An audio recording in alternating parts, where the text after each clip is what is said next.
इसी जगह पे मैं आपसे ये जानना चाहता हूँ कि 1989 में एक तरह से जो है सो ये टेररिज्म यहाँ पर बहुत तेजी से पनपा और लगातार जारी है। गृह मंत्री अमित शाह जी ने एक डेडलाइन इस देश में नक्सलिज्म जो कि बहुत सारे राज्यों में था उसको खत्म करने के लिए तय की हुई है। क्या जम्मू कश्मीर में हम कॉन्फिडेंटली ये कह सकते हैं कि इस तारीख या इस साल तक टेररिज्म जो है सो पूरी तरीके से खत्म हो जाएगा या टेरर फ्री स्टेट बन जाएगा, यहाँ शांति खरीदी नहीं जाएगी बल्कि पूरी तरीके से स्थापित कर दी जाएगी? ये भारत सरकार और जम्मू कश्मीर प्रशासन की यही नीति रही है कि अब हम शांति खरीदना नहीं चाहते, स्थापित करना चाहते हैं।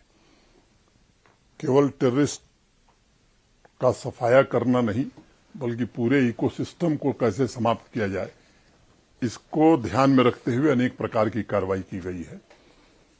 मैं ये आपसे जरूर कहना चाहता हूं कि इसके कारण आज जो परिस्थिति बनी है, कहीं हड़ताल नहीं होती, पत्थरबाजी अब इतिहास की बात हो गई, कॉलेज स्कूल यूनिवर्सिटी चलते हैं, सिनेमा हॉल खुल गए, नाइट लाइफ शुरू हो गई।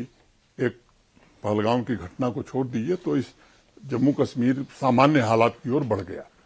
और जो दूसरा बड़ा पक्ष मैं देखता हूं, इस साल 2025 में अब तक केवल एक लोकल रिक्रूटमेंट हुआ है, तो स्थानीय तौर पर आतंकवाद सफाई की ओर जा रहा है।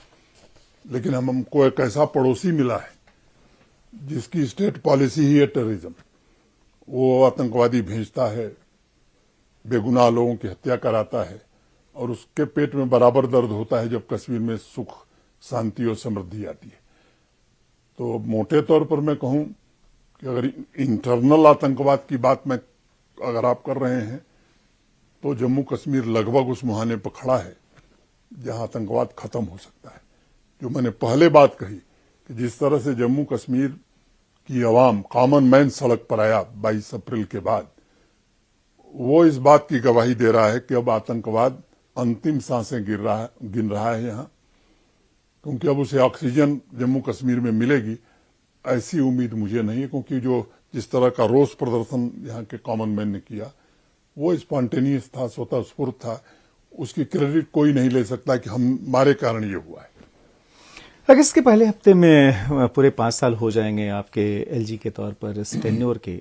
अगर एक कोई बड़ी चीज अगर जिससे कि आपको सबसे ज्यादा संतोष मिलता हो, गिनानी हो, एक चीज सबसे बड़ी चीज जो आपने हासिल की इस पूरे 5 साल में, वो क्या आपके लिए है? मुझे लगता है कि इंडियन स्टेट की अथॉरिटी फुल्ली जम्मू कश्मीर में स्टैब्लिश हो गई और जम्मू कश्मीर भारत के साथ इंटीग्रेट हो गया। इस बात का मुझे पूरा संतोष है। और अगर ये पूरा संतोष है तो फिर आप यहाँ कंटिन्यू करना चाहेंगे या फिर जो सब चाहते हैं कि कुछ नई भूमिका? मैं क्या चाहता हूँ ये मुझे लगता है कि न मैंने कभी जीवन में कुछ चाहा है, न अभी चाहता हूँ। जो काम मिलता है उसे ईमानदारी से अपनी क्षमता अनुसार उसका निर्वहन करना, उस जिम्मेदारी का। फिर बाकी तो माता वैष्णो देवी और बाबा अमरनाथ तय करते हैं कि आगे क्या करें। आखिरी सवाल ही होगा ये, मैं आपसे पूछना चाहता हूँ कि आपकी राजनीति जो है मेरे ख्याल से 1975 के बाद शुरू हो गई थी, इतना लंबा ये जो पीरियड रहा। कहा जाता है कि जम्मू कश्मीर में शायद ही कोई संवैधानिक प्रमुख हो जिसने कि इतनी ज्यादा एक्टिविटी यहाँ रखी, जो कि ज्यादातर जिलों में, ज्यादातर गांवों में पहुंचा। आज भी बड़े पैमाने पर जबकि इलेक्टेड गवर्नमेंट यहाँ आ चुकी है, आप डेलीगेशन से मिलते हैं, इतनी एनर्जी ला कहाँ पर से पाते हैं, इतना मोटिवेशन कहाँ से जनरेट कर पाते हैं?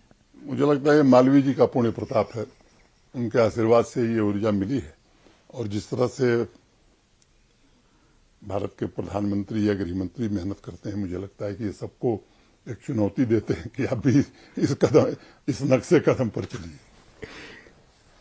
आखिर में बस एक चीज जो नॉर्मली लोगों से फीडबैक आता है वो ये आता है कि जो एलजी एडमिनिस्ट्रेशन जो था, जो कि कंप्लीट एलजी एडमिनिस्ट्रेशन था, उसमें जो है लोगों के काम बहुत तेजी से होते थे, आपके दरवाजे बहुत खुले थे।